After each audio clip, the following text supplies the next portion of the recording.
सुप्रभात दोस्तों, आज के ब्लॉग की शुरुआत कर रहा हूँ मैं अपने ही घर से। जैसा कि आप देख पा रहे हैं, ये तार हार भी एकदम नीचे आ गए, केबल वगैरह उससे भी थोड़ा ऊपर करवाना है। बरसातों में होता है लगातार बारिश पड़ती है और यहाँ पे जितने भी केबल हैं पेड़ में बांध दिए जाते हैं। टेम्परेरी ही काम होता है, अदरवाइज अंडरग्राउंड होने चाहिए। आज है 10 अगस्त, समय हुआ है 7:45 का। अभी मेरे ऑफिस निकलने का समय होता है 8:30 बजे तब तक यहाँ पर न्यूज़पेपर भी आ जाएगा। उसके बाद नाश्ता करके निकल जाऊंगा। और ये रास्ता है जिसमें काफ़ी ज़्यादा काई जम चुकी। सड़कों में यातायात शुरू हो गया, सुबह ज़्यादातर स्कूल के वाहन भी जाते हैं और इस तरह से काई जमने लगी है। इस पर दो तरीके होते हैं, हम ब्लीचिंग पाउडर से डाल करके भी इसको साफ़ कर देते, चूने से भी साफ़ हो जाता है। लेकिन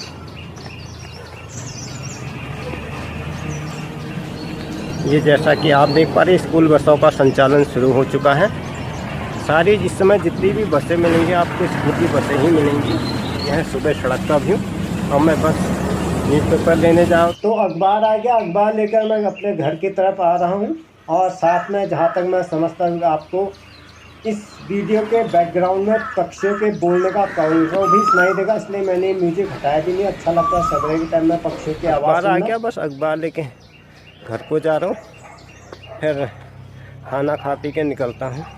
तो ये है फिर वेदर। सुबह तो धूप आई थी, अब इस समय थोड़ा बादल आने लगे। ऐसा चलते रहता है बरसात। तो इस तरह से अखबार को पढ़ते हुए मैं जा रहा हूँ।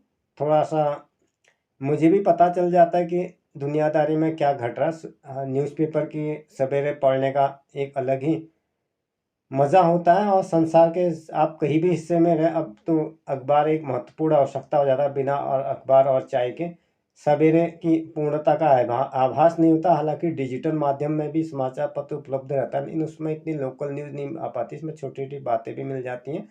और जो घर में बूढ़े सयाने लोग हैं वो फिजिकल ही पढ़ना ज़्यादा पसंद करते हैं, वैसे भी आँखों के लिए भी ठीक होता है। तो अखबार को मैंने रख दिया अपनी सीट पर। अब मैं वापस आ गया हूँ अपने ऑफिस जाने के लिए। साथ में मैं झोला भी मेंटेन कर लेता हूँ, वापसी में कभी सब्जी मिल जाती है। छाता रखने के लिए ज़्यादा ठीक रहता है। इसमें फ़ायदा ये होता है कि मैं छाता भूलता नहीं हूँ, अदरवाइज हाथ में पकड़ी तो जहाँ रखी वहीं रह जाती है।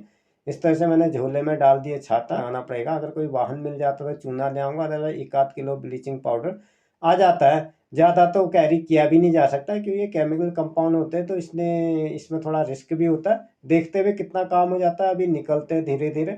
Good morning all of you dear friend. और यह छुट्टी के समय का दृश्य, बरसात के छींटे पड़ने लगे जैसा कि आप देख पा रहे हैं। जगह जगह पानी जमा होने लग गया, तो सावधानी पूर्वक चलना ही ज़्यादा ठीक रहता है। पानी बह रहा है जैसा कि आप देख पा रहे हैं। ये इसको हम लोग स्मॉल रिवर कहते हैं। तो पानी इस तरह से बह रहा है इसमें। ये अब आपको मे भी शायद साफ दिखाई दे रहा हो, व्यू नहीं आ पाता है। लग रही है बह तो नहीं जाएंगे हम इसमें से। बारिश, बच्चों का हालत खराब हो गई। अब थोड़ी देर खड़े हो जाते हैं, रुक जा। ये दुकान के आगे नहीं, सही है। नहीं, बारिश बढ़ी ना, अभी चलेंगे यार, रुक जा।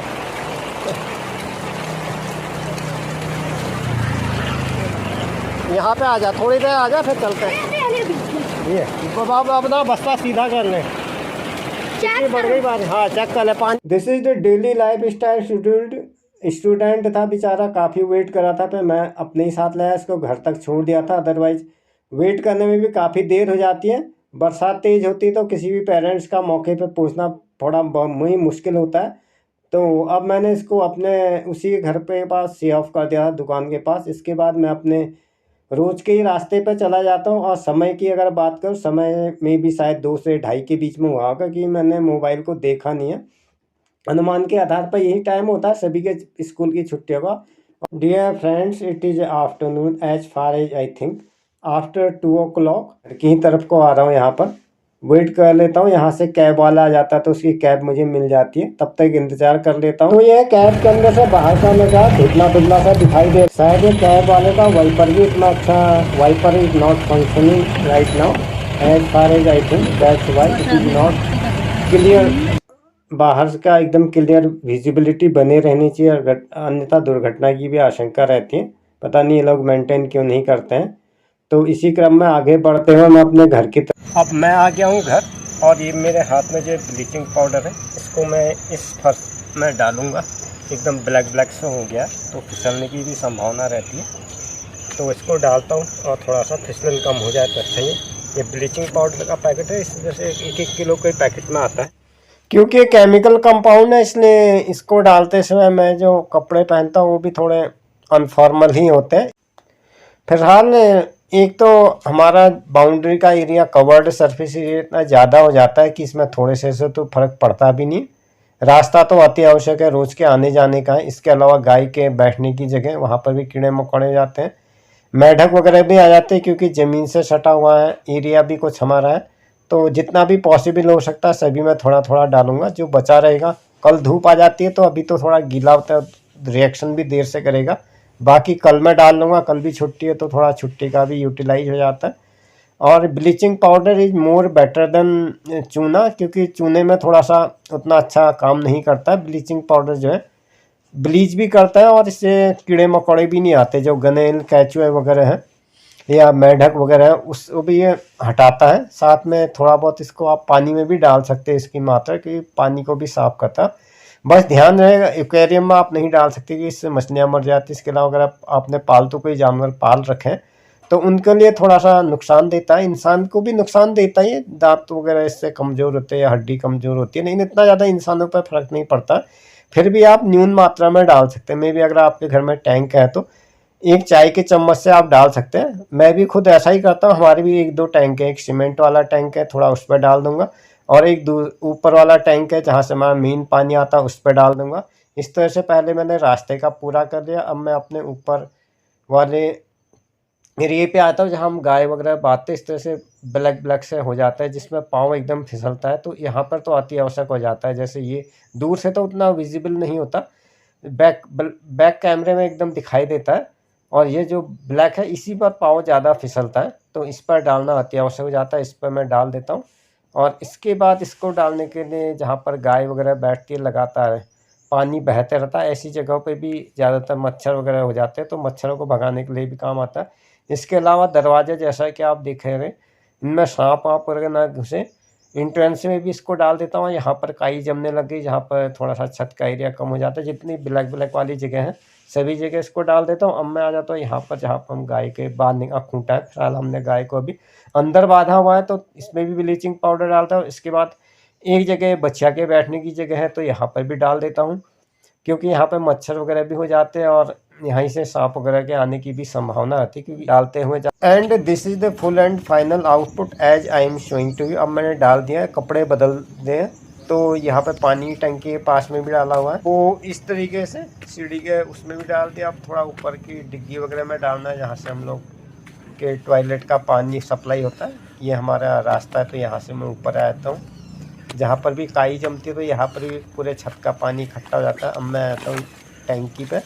ये टंकी मैंने पानी की सप्लाई दे रखी है ताकि इसमें ब्लीचिंग पाउडर कोई टंकी में घुल जाए। इसमें थोड़ा इसके ढक्कन को उठाना पॉसिबल नहीं होता, तो जहाँ से ये पाइप जाता है पाइप के सहारे से इसको डाल देता हूँ, और उसके बाद इसको हल्का सा पुश कर देता हूँ। जैसा कि आप देख पा रहे हैं, ये इसमें पानी आ गया। इस पानी के फ्लो से ये खुद ही अंदर चला जाता है। एक मुट्ठी मैंने डाला हुआ है, और इसमें पानी की सप्लाई लगातार देते रहूँगा तो ये खुद ही घुल करके अंदर चले जाएगा। उसके बाद फालतू बचा हुआ तो बाहर अपने आप भी रहता है, उससे भी हमें फ़ायदा ही होता है। इसको थोड़ी देर पानी का मेन पाइप इसमें डाल देता हूँ। काफ़ी फ्लो है पानी का। बरसातों में तो यहाँ पर पानी आते ही रहता है, कोई दिक्कत नहीं होती। मेन दिक्कत गर्मियों में होती है, जैसे अन्य हिस्सों में बरसातों में पानी सप्लाई बंद हो जाती है, लेकिन यहाँ पर पानी भरपूर आता है। और ये इस तरह से जैसा आप देख पा रहे हैं पूरा से इसमें भी मैंने ब्लीचिंग पाउडर डाल दिया। अंडरग्राउंड टैंक है तो इसकी सफाई करना पॉसिबल नहीं हो पाता। इसके अलावा हमारा एक टैंक और है, उसकी तो हम सफाई कर देते हैं, कि डाल चुका हूँ ब्लीचिंग पाउडर। इस पर आप पाँव नहीं फिसलेगा। और फिर कल बाकी बचे हुए हिस्से को कल कवर अप किया जाए। तो ये है इसकी पुरानी बनावट की चीज़ें होती हैं, इनकी मेंटेनेंस ही करनी होती है, ज़्यादातर बनावट पे कोई मिट्टी वगैरह रहते नहीं है। तो ये पानी है, और ये अविरत बहता हुआ जल काफ़ी अच्छा लगता है। धारे का पानी, हम लोग इसी पानी का सेवन करते हैं, काफ़ी शुद्ध रहता है। और बरसातों में भी इसका कलर एकदम रेड या ब्राउन नहीं होता, एकदम ट्रांसपेरेंट वाटर है। जैसा मैंने टैंक को दिखाया तो चमकता है, और ये साफ़ पानी रहता है, इसमें किसी किस्म की कोई गंदगी नहीं होती है। तो that's the end this episode. If you are with me the first time, you are requested please subscribe to my channel, watch and share to your friends. You may press bell icon for instant notification about my upcoming video. The same video is available in my Facebook page. Thanks for staying tuned. Okay.